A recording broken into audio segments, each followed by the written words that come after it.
there, welcome to Magnetic Mama, the podcast where we parent with nervous system wisdom, soul-led grit, and zero shame.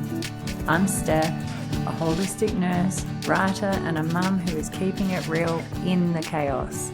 I'm giving you permission to raise resilient kids without losing yourself, because when you thrive, your kids can too. So let's get into the messy middle and find our magic.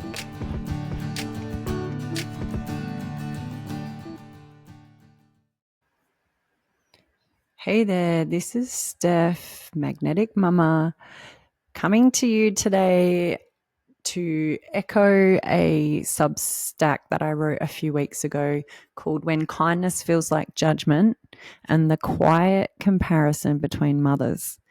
And look, this might be triggering for some, and if it is, I challenge you to have a little stop and think, why is it triggering for you? But for others, you might feel like it's something you've also experienced. So what it was I went to this incredible event with just a small event organized by a group of incredible women, very passionate women, visionary women. And I was very involved and cohesively participating. And yet afterwards, this strange feeling of feeling small loomed over me. And it's so weird because it really shouldn't have. And I guess that's what I want to talk about today is, that everybody was so supportive and kind and caring and empathetic. And yet I still felt like I had to shrink. And I think it was because it made me feel safer to stay quiet. And like my little Frenchie, I just rolled over and asked for a belly scrub rather than, standing in my truth. And I did speak up in some sections, but, not fully. And that's okay too. Like I choose my audience. But the thing that I was feeling, which I reflected on afterwards, was this undercurrent of judgment. And their judgment, like maybe I should be doing this, maybe I should be doing that. And when I really thought about it, I think the truth is that it wasn't that they were really judging me. I was judging myself and comparing myself to them. And I think this is something that happens really frequently, particularly among women. I don't have makeup or eyeliner on. I've got a beanie and my active wear that I was supposed to do a workout this morning, and I sort of slept in and didn't. So, this is me showing up for the day, and I know that other women are hustling out there, getting ready, doing a gazillion things, getting their kids ready for school, making lunches, and then holding the fort at work or running companies or whatever. Don't get me wrong, like, kudos to those women who do that. That is powerhouse women. And I guess the thing is, I've been there and I've done that, and it has led me down a path of burnout and self-deprecation. So it works for some, but it doesn't work for everyone. And again, it's that comparison of, what I do compared to what other people do and how they do it is different, and that's okay. But shrinking myself because other people are hustling and doing all the work, meanwhile I'm sitting here in my beanie doing a podcast and sleeping in. So it's just a different vibe. And I tell myself over and over again, it's okay. But when I put myself in situations with incredible visionaries and incredible humans, a part of me really wants to be that as well. And yet, here I am in a beanie, in my activewear, no makeup. So the comparison trap happens. And it's been a journey for me in exploring that and what it means for me. And uh, for me, what I have learnt and how I manage this comparison trap is just to reflect. And I reflect hard. Like, I probably, you know, how people hustle for work. I like hustle for personal development. I hustle for self reflection. I hustle for how can I be the best version of myself. And I've done the 3 jobs with 2 little kids thing before. I've run companies with 2 little kids, and held a government job. I've done that. I've been there and I've done that, and it just didn't work for me. It didn't fill my cup. It didn't fill my heart and my soul. It definitely helped me grow, and it challenged me to expand my thinking and my awareness, but it didn't necessarily fill my cup.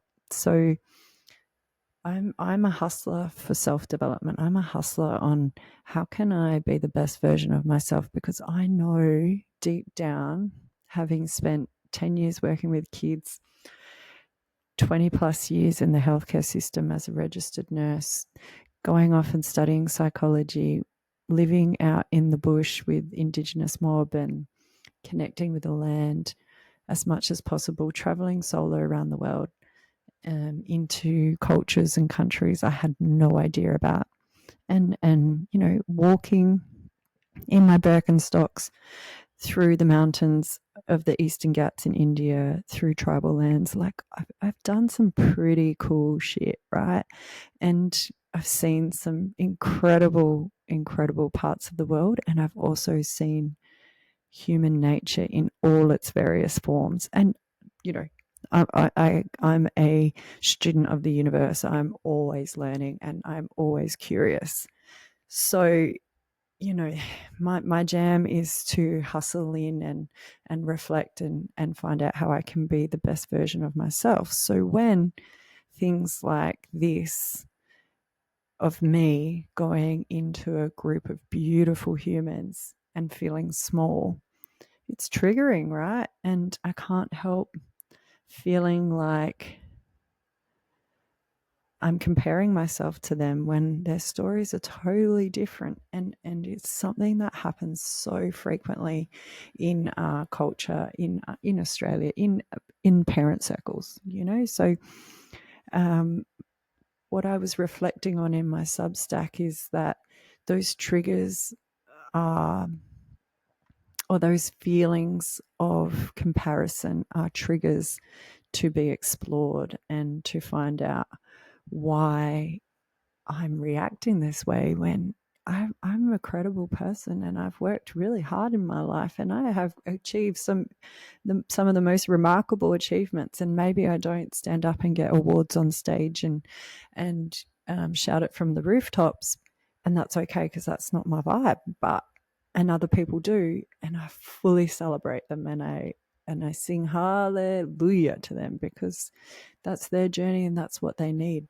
And I have to be very conscious about what's my journey and what I need, and not get sucked into comparing myself to others. And I think it is something that we do as parents. So, you know, it's a challenging space to be in because the world is busy, our lives are busy, our kids are busy. But I really, really believe in taking time, at least 5 minutes a day, to check in with yourself, do some deep breathing, and really reflect on what is triggering you and where is it coming from. And then finding ways to rewire, reprogram, and get yourself into a state where if you are in those situations, like for me, if next time I go into a circle like that, hopefully I won't be as triggered or feeling as small because I've been able to reflect and work on it. But then it's also a little bit about exposure therapy. Like the more you do it, the less triggered you become. So it's even just having that awareness, because awareness is always key, right? As soon as you become aware of it, that's like half of the job done, you know. But then the other half is working on it so that it no longer causes you to freeze or shrink or feel like you're not good enough and spiral into this comparison trap, as I've been calling it. So it's a little bit about like Dr. LaPera. She does this great book. If you haven't read it, you need to, like, seriously, how to do the work. Come on, people, get out. It's hard and it's tough, but this has been my Bible for the last few years. She really challenged you to look at how you were conditioned and how you can reparent yourself so that when you are triggered, you have tools and exercises, or you know how to create space so that you can process that emotion and that trigger and work through it, and not let it be a reaction, but you get to choose your response. So the comparison trap is a signal. It's like a signal to you to check in and find out why you're being triggered.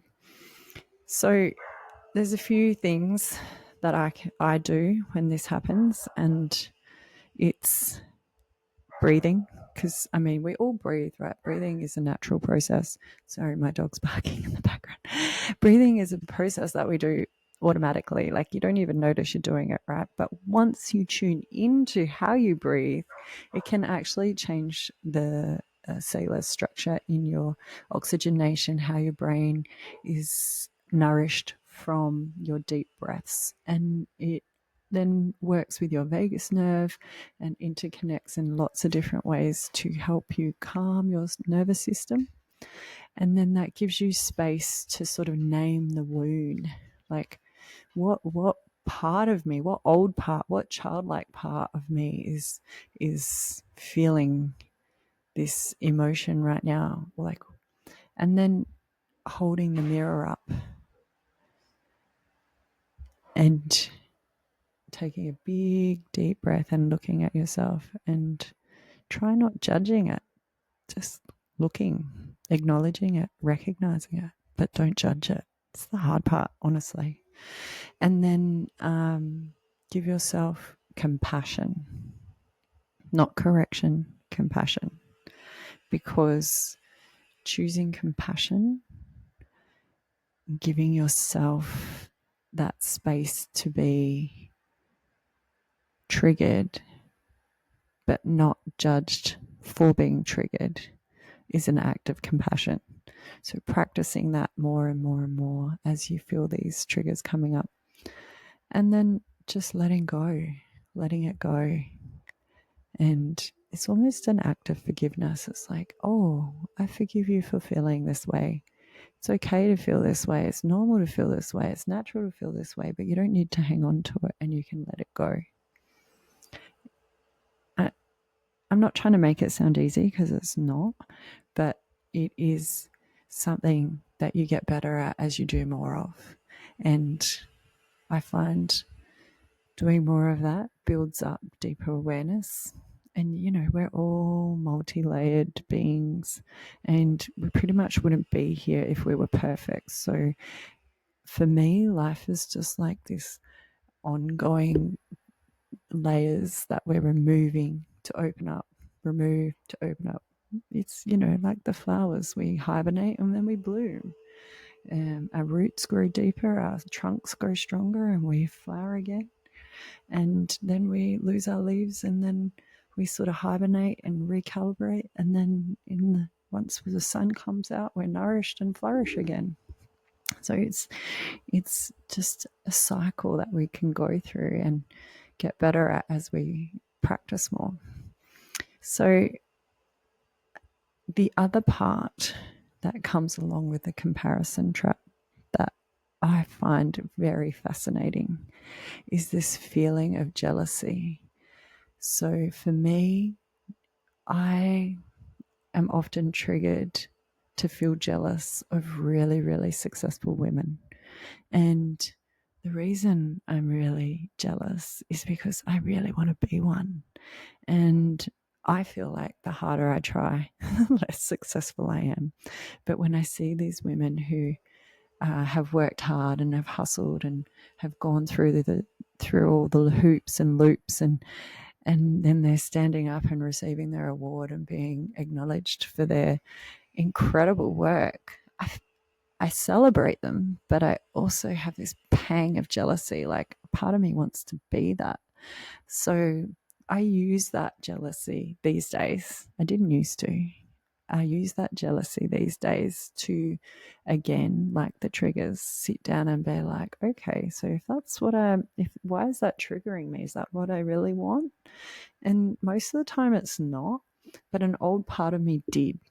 And so it's the process of healing that wound. And again, it's the awareness, it's the breathing through, it's the acknowledgement, it's the then letting go, and then just doing it over and over and over again. And sometimes it's still triggering, but the reaction within me is less and less each time. So, jealousy is another thing that I find in the parenting world. Parents can be really triggered when other kids or other parents are super successful more than them. And then, there becomes this comparison trap of, we do this and we have that, and my kid does this and my kid does that. And it can be really triggering. I mean, I still find myself a bit triggered, but my reaction now is much less. And when I do find myself triggered by those types of things, I take a big, deep breath and check in, like, is that what I really want? Like, or is that an old part of me that once upon a time wanted those things? So, I feel like it's a normal human response, but it's also our responsibility, particularly as parents, to practice processing these things and then demonstrating them through our practices and sharing them with our kids, right? Because our kids will model us the most if your kids live with you and you're in that type of setting. But and even if it's not your kids, it might be the ripple effect, right? Like, practicing kindness and compassion on yourself is super key to practicing kindness and compassion to others. And if you're more kind and compassionate to others, maybe you need to start being more kind and compassionate to yourself. But the ripple effect starts on the inside and ripples out. So you send out those vibrations into the earth. And if that sounds woo-woo, go check some research and science around the contagion theory, and what you put out, you get back in. And again, that sounds cliche, but look at Buddhist theory, Buddhist philosophy. It's all about filling up your cup and taking care of yourself and regulating yourself and acknowledging what is triggering you so that you can choose your response rather than just automatically react. And when that happens, the energy around you changes, and then the people's responses to your energy change. And that goes for your kids, that goes for your clients, that goes for your customers, that goes for your community.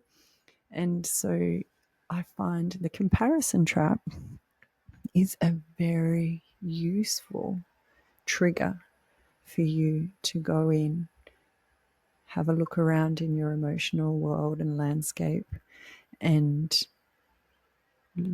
work through the layers of why it's triggering you and how you can let it go and move on to the next layer, because there will be another layer, because it doesn't stop. The waves keep rolling, the layers keep peeling. So yeah, the comparison trap. If you want to read more about it, check out my Substack, Magnetic Mama. This is the podcast, Magnetic Mama, and I'm Steph.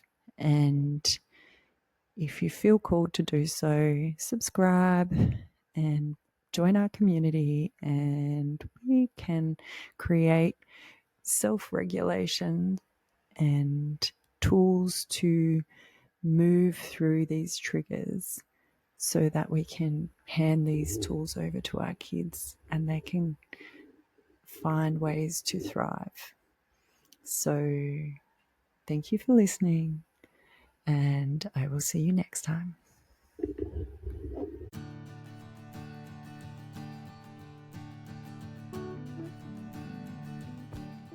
Thank you for listening to this episode of the Magnetic Mama podcast about the comparison trap. I'm Steph, your host. If you would like to connect with me, join our community, go to the Magnetic Mama Substack and send a message, become a subscriber, and join our community. We would love to see you there.